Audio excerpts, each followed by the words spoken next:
Welcome to Keep Hustling, where we are going past the why to get to the how. I'm your host, the always hustling Aaron Gordon, aka NY Risk Advisor, aka Mr. Keep Hustling.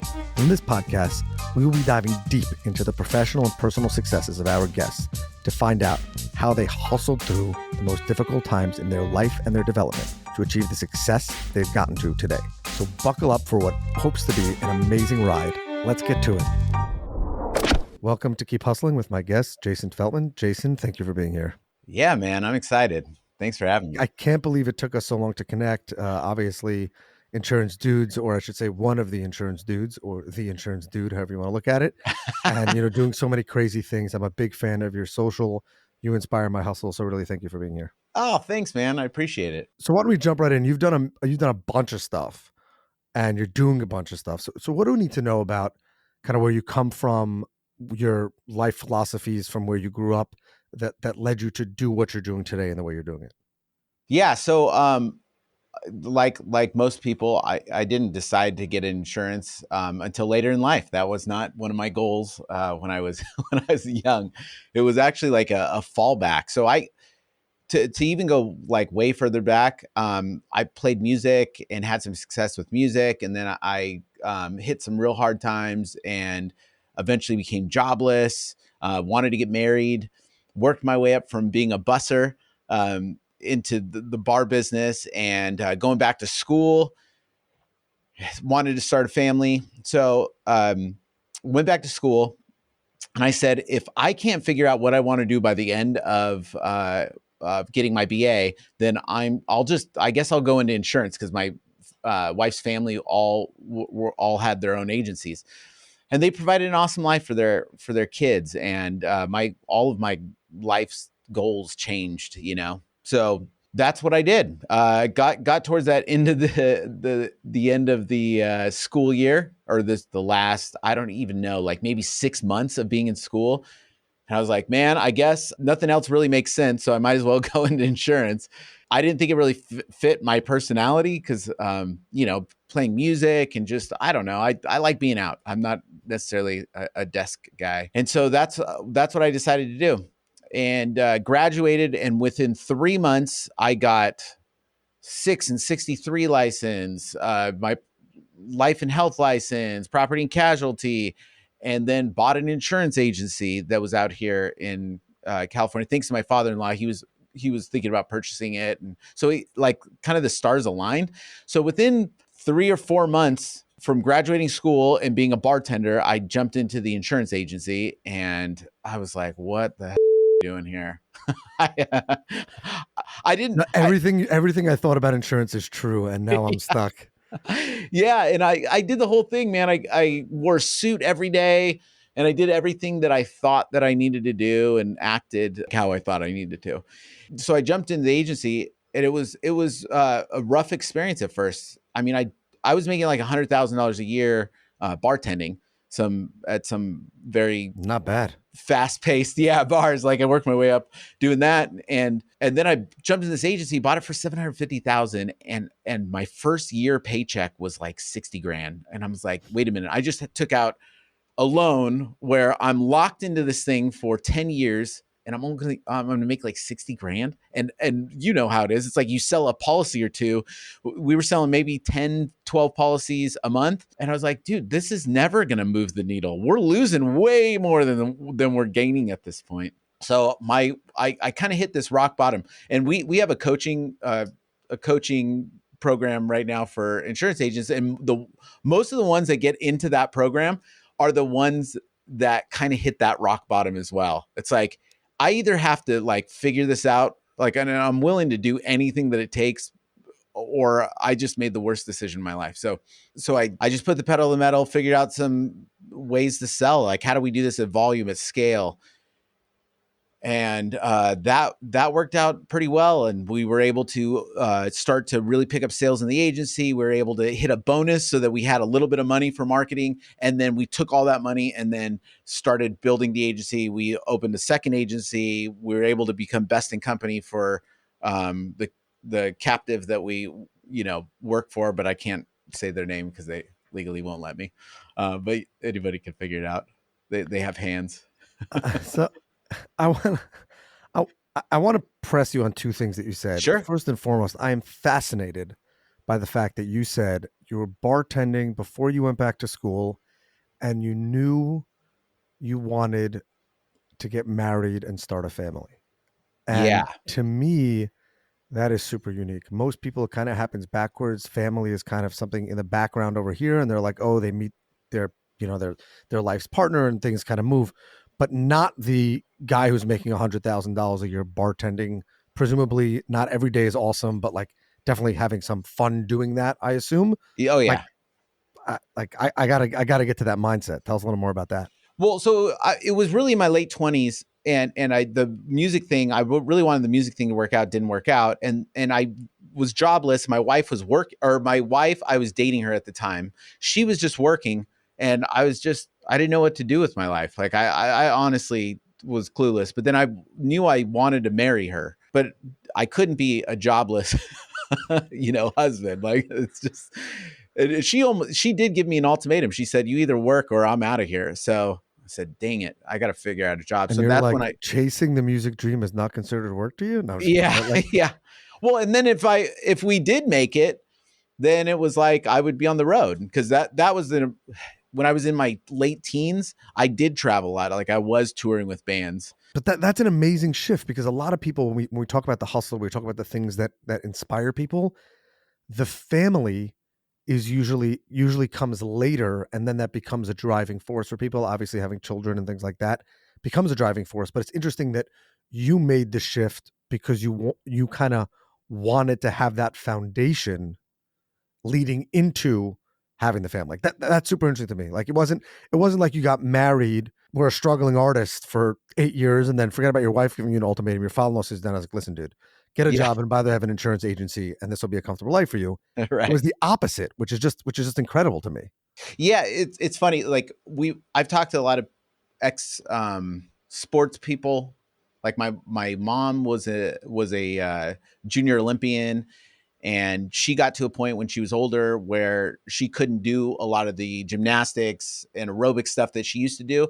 And when you lose a piece of your identity, you it's like this sense of loss. It's almost like you hit a rock bottom. So I felt that a lot in my late 20s. I felt that's why I was jobless, and I had massive anxiety at the time. I remember going to like this store and checking the ketchup bottles and looking at the cents per ounce, and being just like, I couldn't even make the decision because I was like, well, this one is a little like 1 cent more per ounce, but this one is, you know what I mean? Like I just got to a point where I just couldn't even function almost. Just because I thought, I like part of me died because that's what I thought I was going to do for the rest of my life. So So you said you used the term "I hit rock bottom" twice, yeah. and this is all about this endeavor for me. And why I started this is because I believe that everyone's has a unique story. Uh-huh. Even the people who think that, even the people who we think their life was easy, and everybody has moments that they turn around and they say, either it's over, whatever that means. And I'm not talking about, the mental illness side of things like that. I'm not talking about those struggles, the mental health struggles, but I'm just saying, or I do this, and that pushes them. And so Yep. I, I would like to, usually I ask, what's the one most pivotal moment in your career? But I feel like if we want to understand the hustle and what makes Jason Feltman great, and by the way, I should open with this. If you want a great IG follow, everyone should follow you, because I love your stuff. Content's Oh, great and things thanks, like man. that. So I want to get back to, you hit rock bottom first, and then you decide to make the career change. And then I also want to know, because this is super important, you made the career change and hit rock bottom again in that career and yet stuck it out. So take me into the mindset of when you're standing in that supermarket and then you make the decision, like, I'm not going to function if I keep looking at the cents per ounce of ketchup. Yeah. So I just think I realized like I was about to lose the only person that I'd been with for like 5 years. I already lost music, and I was just struggling at the time. And so something clicked in me where it's like, okay, I got to make this work. So that's when I started looking for this job, and I found this bar job that a friend of a friend had. and she was making a lot of money. The owners of Lit owned it. It's called the Slide Bar in Fullerton, in Fullerton, California. And I went in there, and it was like, I mean, it was crazy busy. There, everybody's making thousands of dollars in there, and I was like, you know what? I could do this. Like, I could run around, and I at the time I partied. I was a yeah. So I I remember I went in there. They weren't hiring. They hadn't hired anybody since they started. I mean, Lit was in there. No Doubt would come in there. The Offspring, like everybody from K Rock, and it was like the place to be. So I kept calling them. I remember I called them like 16, 17 times. I'm like, I can, like, I'm your guy. I'm your guy. And it took a bunch of times, but I think it was at like the 16th or 17th time they finally said, man, you're persistent. So they hired me on, and then I worked my way up from being a busser there, and just worked my way up to bartender. And during that time, I was like, started making money, and I had made enough to buy a ring. And then we got married during this time, and I'm like building my confidence up again. And then we decided, you know what, like, let's have a kid. So that's when I started to have kids. And right when that happened, I decided to go back to school, because I was like, I gotta, this is great. We're making money, but like, I can't keep doing this forever. I was drinking at the time, and that wasn't helping anything. And I was like, I got to get out of this environment. So went back to school during that, while I was bartending, going to school full time, bartending full time. And I did that for like 4 years. And then I moved my way up to another bar, and I had to get out of it. You called them 15 or 16 times? It was at least. Whatever. It was more than 10. Yeah. Why? What would make someone call over and over and over? Like that's the hustle. Like, why? I just knew that, like, I had a friend that worked in there, and I was like, there's no way that anyone would work harder than me if I got that position. There's nobody that would appreciate it more than me. So I was like, I locked in. I said, this is my opportunity out at the time. That's super remarkable. I mean, you talk about people in any sales or service business, and it's like, yeah, one call, two calls, maybe three if you're like a savage cold caller and you won't give up. But like 10, 12, even if it was 14 and it wasn't 16, that's right. That's the ultimate hustle. But then you said, so you got through the whole bartending, wife, kids, school, and now you're in the insurance industry, and you said you hit rock bottom again there. What was that like?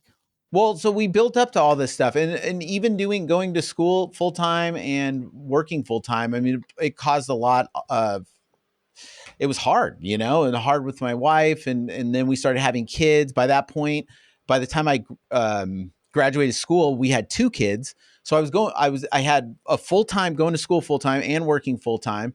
And it was hard on her. It was hard with, the kids. And, so it was like this big crescendo into getting the agency, thinking like, this is going to solve everything. And then I get in there, and I was like, I mean, I hadn't bought anything more than, $10,000, like a car that was like $15,000 or something like that. So I hadn't bought anything. So to buy that, and then to like I'm going to be stuck here at this $60,000 mark for at least 10 years. And, by that point, everything's going to be, the agency's going to shrink. So it's like, what, this is a sinking ship. That's what I thought. So I had to get out. So one second, but it was a sinking ship, but you didn't get out. You changed the status quo. Yeah. So I think that's important. Yeah. So when we came in, our plan was to just call all of our current clients, and I tried to cross sell and do all the stuff. And then I realized, dude, I am hustling my butt off, and I'm not getting anywhere. Like, I'm getting a policy here or there, or like, and I was begging friends and family, like they tell you to do, and insurance, all the companies tell you to do. That list dries up fast. That makes people pissed off at you. It's just not super fun. Awkward. Super awkward. Worst. It's the worst business model. And it's not even like you're becoming a billionaire. If you're becoming a billionaire by irritating all your friends, fine. Like right. if your next door neighbor is Jeff Bezos, or your kid's in school with his kids, harass the daylights out of the guy Yeah. to get his Amazon's insurance, because that's going to change something. It's like harassing people for a $600 every 6 months auto policy, which you're getting Right. $60 on. Like, I agree with you 100%. I think that is the absolute worst model. I think that those people come, if you're in any sort of service business, Yeah. I think that those people will come to you eventually Right. without, and then you didn't harass them or anything like that. So I think that that's positive. Yep. But like, how does it ever make sense to like harass everyone in your kids at the soccer game to Yeah. make next to nothing? It is funny how that works too, because when you start something, they're like, why would they even, you're not an expert. So like, they're not going to want to go to you, you know what I mean? Right. Anyone with a real policy, like Yeah. anyone whose father-in-law has a real business, they're like, don't bring us this idiot. He has no idea what he's talking about. Yeah, exactly. So I see that now. Now it's like, I almost push people away. Well, yeah, we can get into that later, but so what made you change? What did you change there? so I realized it just had to be a volume game. Well, really at the end of the first year. So we're doing all this stuff. By the end of the first year, our loss ratio really started diving. And then we had the opportunity to hit some pretty cool bonuses, but we had to do it in like 2 months. So I was like, that's it, dude. We have to hit, I think it was right around 200 policies in November and December. And if we did that, we get like 60 grand. And so that puts us in a whole different category, right? So I was like, oh my God, like if that's the case, like we got to do this. So I realized like if I can spend anything under 60 grand to grow and to hit this mark, then I can at least hit the mark, and then the agency will be a little bit bigger. So I hired someone, and me and him just hit the phones and started buying leads. I had a buddy that was buying leads at the time. And I mean, I had dabbled with buying leads, but all leads suck. So yeah, that's a crazy business. That's another crazy model. Yeah, let's buy 10,000 leads. Yeah. And by the way, the way the lead comes through is that they answer a survey that says they hate insurance. So let's do that. Yep. Which is funny. So we started doing that. We really dove into that. We really dialed in the whole CRM and sales script. And by the end of that, we hit like maybe 180 policies. So we got a big piece of that bonus. And you also probably saw, and there's the bonus, you like look back at that and you're like, hold on, in 2 months, we just sold 180 policies. Yeah. Whereas in the previous 6 months, we sold 30. 100%. So then you're like, there's something here. We have to tweak it or fine tune it, but we're onto something. Yeah. So that's what I did the following year. I took all that money and I said, well, if I made it, in 10 grand, we were able to do this. It's like, maybe just keep like snowballing this thing, cause it's like, I'd rather just keep putting everything on black, everything, you know what I mean? So that was the idea. And then we just, we were doing like live transfers at first, and then we moved to internet leads, and everybody hated calling internet leads. And so I said, well, if we can build internet leads can be really cheap because they're selling it to like 7-8 different agencies, right? So I was trying to find the best internet leads, the best leads. How do we find the best leads? And I said, that's what everybody's trying to do. But if we could create the best system, then we could buy the leads, and they're good. Because we'll out. And by the way, there's less competition because instead of 7 people buying them, 2 people are buying them, and you're just But if we could get good at the 7 people buying leads, that's what I'm saying. But when you're developing the system, so you developed your own CRM. I didn't even know that. No, not CRM, just like an entire sales system, like the sales process, the way we take leads. We eventually created a way to get dialing specialists in there and create transfers, create failed transfers, create callbacks into the agency. At the peak of our sales, we were doing close to 300,000 a month in sales, doing 8 to 10,000 dials with a dialing team and buying hundreds of leads a day. That's crazy. Do you think that the energy or the vibe that you loved about that first bar that you wanted to work in, you were like trying to somehow replicate that? You were like, okay, I came into an industry that's pale, stale, and male. I'm wearing a suit, and like, if I can create something, because that's really where I think the secret sauce of anyone's hustle is, like saying, hold on a second, like we could take this industry, whatever it is, it could be the most boring thing in the world. It could be lawn care, and Yeah. like make it fun, make it energetic. The sales are going to come. And I think that people very often lose that. They're like, this is what the manual says. Well, just remember, if you do exactly what the box is, those 6 other people that bought that lead are doing the same thing. Yeah. Right. So if you're the former bartender giving that bartender energy Yep. to a guy's business insurance or homeowners insurance, I feel like some people are into that. Yeah, and I guess what made me click was the end of that first year when it was like we had to sell those policies, and so I'm still in the mode of doing things the way everybody's done them. You know what I mean? Even like reaching out, hello, sir, this is Jason with blank insurance company. And then when it was like you have to do this to make the money, it's like, all right, I'm gonna do it my way. And then it like slowly but surely, I'm not wearing suits anymore. I'm like, we're figuring like part of our scripts and everything else that we is like being the anti-insurance, like calling up, hey man, how's it going? Like, you know what I mean? Like completely doing everything differently. And then I started realizing like doing things differently, like being like who you are is 10 times stronger than trying to be like everybody else. It's also 10 times easier. It is 10 times easier. Yeah. Yeah. You can wear shorts and shirts and If that's you, and then when you wake up in the morning and you feel better about it. But so have you ever tried to replicate or tap into that feeling when you realized that you needed those 200 policies and you were like, this is it and this is what we're going to do? yeah. So, I mean, going back to that first bar that I worked at, like I had so much fun as a busser and working my way up. I was constantly working my way up to bar back and then the bartender. And then I did switch over to a different bar. We started from scratch and it was like we helped build this bar into this. I guess they have like 10 bar restaurants now. But it was like we couldn't get anyone in and we helped build that thing. And we got that thing to like this chaotic fun level. And everything, like I really realized like I got kind of addicted to that, like massive growth and there's such an energy to that. I think that something that people don't realize when they're starting out in their careers, when you talk about hustling or you talk about building something, Mm-hmm. is that the reason why people still work hard when they obtain success is not only because they see the dollars and they can make more money, but it's when you make a big sale or you have a good run, you have a couple good days, Yeah. like you almost don't. And this is I'm not talking about giving up on family life or things like that, but like when it happens, that rare occasion when you can like it's all clicking, you're almost like, I don't want Friday to come. Right.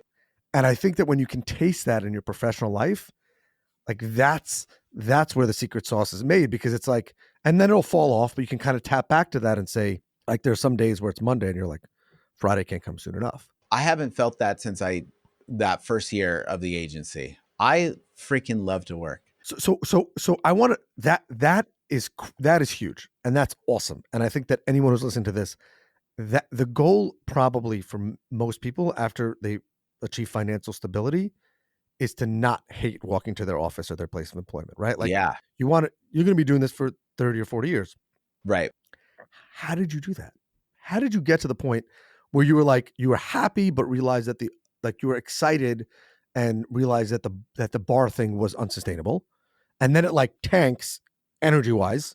Yeah. But then I want to just be clear. You literally just said when from that rock bottom moment until today, you've been going basically up. Obviously there's ups and downs, but like the treadmill has been moving. Yeah. And you just like, how did you get there? I guess always having, so going back to like when we started selling, it was fun for a minute. And I was like, I don't want to be the salesperson. Right. So then it was like, the cool thing about building is that you get to a point where you don't have to do the thing that you're doing. Like that you have the opportunity, you have the leverage, you might have the money, you might have the team or whatever, but you get to this point where you can pick and choose what you want to do. And then that becomes really powerful because then you can do what you are good at and then have other people do what they're good at. And then you become like more of a chess player. And then it becomes really fun for me because I like one of my highest motivators is strategy. If on like the Clifton strengths and like I really love strategy. So for me, when I really started loving what I do was when I saw that like, hey, I can do something and then pull myself out of it, play somebody else in there, and then play this more of the strategy game. I, I, I and then the other thing is I like one of my other high motivators is freedom.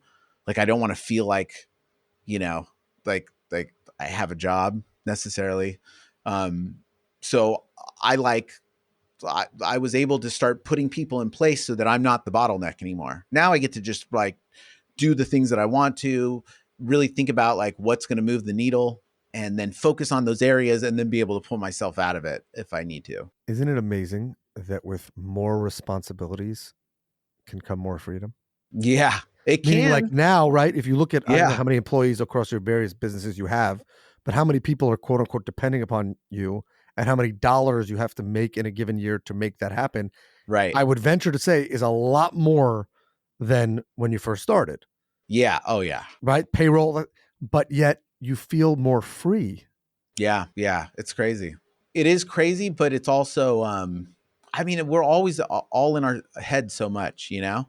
And I know every time that I've been really in my head about stuff, it's very self-imposed. So for me, like having the stress of a lot going on allows me to not feel like, hey, it's not all on me, you know? It even though it seems like there's more on me. But that's what I'm saying. That like if you build, I always say some people who are starting out, they would see like our rent in New York and it would make them nauseous Yeah. for our office. But it's like, but at a certain point, you realize that if I do this and I've built a system and I have the people that I can count on and the people that count on me, it seems crazy, but that like I don't actually worry about making payroll. That doesn't mean that I don't work hard or hustle, but it just means like once you figure out the method that works for you, as you said, it's much more freeing. And then once you're free, you actually will see greater success. Not only will you, as you said, be able to stick to the things that you like doing or love doing, but even if you're doing the stuff that you don't want to because you just have to pick up the slack or whatever, it's still more freeing.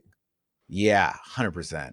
Yeah, you start seeing things totally differently. I remember when I opened up that second agency, I started my payroll and expenses were over $100,000 a month and I was like, "Holy crap." I used to, I barely make this in a year or less than this in a year. And now this is like my monthly expenses, but I'm like, but it works because I'm making a lot more than this in return. And there's a whole faith element, I guess, to it, you It's know? 100%. And I think that even people who say that faith doesn't drive them, faith drives them. It could be faith in yourself. It could be faith from your spouse who actually believes in you, or faith from your mentor, or faith from your parent, or whoever it is. Yeah. Like, I think that when people realize that there are those around them that believe in them, it could be Yeah. employees. Is there any greater feeling than when you realize that your team is like, we will row this boat however you tell us to because we know that you're going to drive this thing to success? Yeah. And it's honestly that feeling that drives me. Not even, I don't even care about the money that much, you know?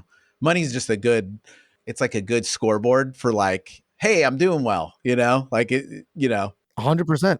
at a certain point, it's like I'm going to live the same way I live, regardless. And what's amazing is when you get to that point of that somewhat financial security, then you realize that you're helping others, Yeah. and that makes you want to work just as hard, if not harder, when in theory you could slow down. Right. And that's the Yeah. hustle. That's the energy. It's realizing that I'm going to keep going, even though 30 years ago or 20 years ago, if I looked at myself and my bank account right now or my stability, I'd be like, go play golf or go open a Right. bar. But yet Yeah. there's that energy and that inspiration that keeps you going. Yeah. I'm way more addicted to that than I am like any kind of like fun, go out and do something. I'd rather go build, like that's what brings me joy. And it's funny what you're talking about, like the whole faith fear element is such a conversation that I love because faith, like there's two beliefs, right? Everybody has beliefs. There's either faith or fear. And what's cool about faith is it's like it pulls you forward, right? Faith pulls you forward. They're both beliefs in whether or not things could happen or could not. Doesn't matter, right? It actually doesn't matter because it's not there yet. But faith pulls you forward and fear pulls you back. And I know like when I first started and everything, all you think about is fear. And that's always what's pulling you back. So like the more you remove the fear and you lean into faith, faith pulls you forward. Like we're only limited by whatever we think we can or can't do. There's this great meme or reel that I saw on Instagram. Maybe you might have posted. I don't remember who posted it. That where this guy said, "Imagine how great or big you would dream if you knew you couldn't fail." Yeah. And that's pushing you. That's pulling you forward, not holding you back. Yeah. Yeah. 100%. I love that analogy and that dichotomy. I never thought of it that way. That's unbelievable. Faith and fear pulling you back and pulling you forward. Wow. Yeah. And I have 4 kids, and it's like, it's just so funny to see kids. I'm not the hugest fan of the school system in general. But like, it's just crazy for me. Like going to school beat the living out of me. Like it was like, you see kids and they ask so many questions. They ask the number one question that anybody that's successful asks, which is why, about everything, right? The reason why Elon Musk went to the moon, he's like, why can't I? Like, why not this? Why not that? Right? And those whys and those questions and stuff are the things that make people great. But like, and every kid has that. Every kid has this imagination. They're being weird and doing all this weird stuff and like just creating in their mind and almost manifesting it. And, you know, my son does this weird thing that he's like constantly like, he does this, we call it an E, but he has this thing. He's like, yeah, and he like makes up these whole scenarios and he's like storming around and he's like literally playing out a play and just being so creative. And I love it because it's so creative. It's so creative and it's so weird.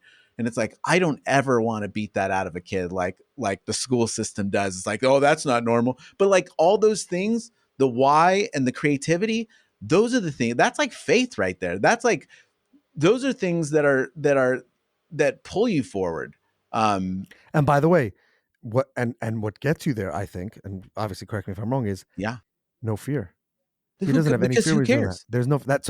Therefore, that allows you to be pulled forward, right? Yeah. If that bungee cord is not pulling you back of fear, like my kids are the same way. Like I marvel at some of the crazy things that they do, or the way that they just sometimes just lose themselves, and it's great. And it's like, well, why don't I do that? Well, because I fear perception, or I fear, or I fear that I'm going to fall and hurt myself. And they have no idea that that's good. Like one of my kids is very scared, and the other one, I have 5. But you know, some of them are, but the ones that are totally like out there and like inhibited and all things like that, it's like, you know, they'll literally try to jump and see what happens. So I love the fact that, and that's obviously, and by the more you do it, it develops faith in yourself. Wow, you are. I love your story. I love your energy. Wow. Thanks. You gave me a lot to think about. Your hustle is inspirational. I love everything about you, your energy and everything that you've brought. So thanks, really thank you. Yeah. I'm glad you invited me. This is awesome. We've had fun. So we have a closing tradition on this podcast where we ask our guests to leave us and our listeners with their favorite all-time or timely inspirational or motivational quote. The floor is yours. Yeah. And you know what? I wrote, so you told me that right before the interview, like right before. And I was like, what am I going to say? Because I love quotes, but there's one and it relates back to what we were just talking about. And it's Napoleon Hill. And it's if you conceive it and you believe it, you can achieve it. And I love that. It's exactly what we were just talking about, where it's like the conceiving it is just the creativity, right? It's allowing us to think in all kinds of weird things, and it's believing it, because like no matter what we do, we have to believe that we can do it. Otherwise we don't move forward in faith. And then achieving it is just the culmination of all the actions that we take. If somebody else has done it and they have the same hours in the day, they have the same 2 feet, it's like we can just do the same thing, just do the same actions. So that's my favorite. Jason Feltman, thank you. Thank you, Aaron. This has been another episode of Keep Hustling. Remember, do well by doing good, and of course and always, keep hustling. All right, hustlers, that brings us to the end of another fantastic episode. Thank you for listening. The listeners are the most important part of this show. If you like what you heard, please leave us a review wherever you listen to your favorite podcasts. Your feedback means the world to us and helps us reach more listeners. Plus, be sure to subscribe to our podcast so you never miss an episode. We have some amazing guests and topics lined up for you, and we don't want you to miss out. And finally, if you have any suggestions, comments, or even just want to say hello, please feel free to reach out to us on all social media platforms. We are Keep Hustling Pod on Instagram, X, Facebook, and LinkedIn. We would love to hear from you to continue the conversation. Thanks again for tuning in and supporting our podcast. We truly appreciate each and every one of you. Until next time, stay curious, stay hungry, and keep hustling.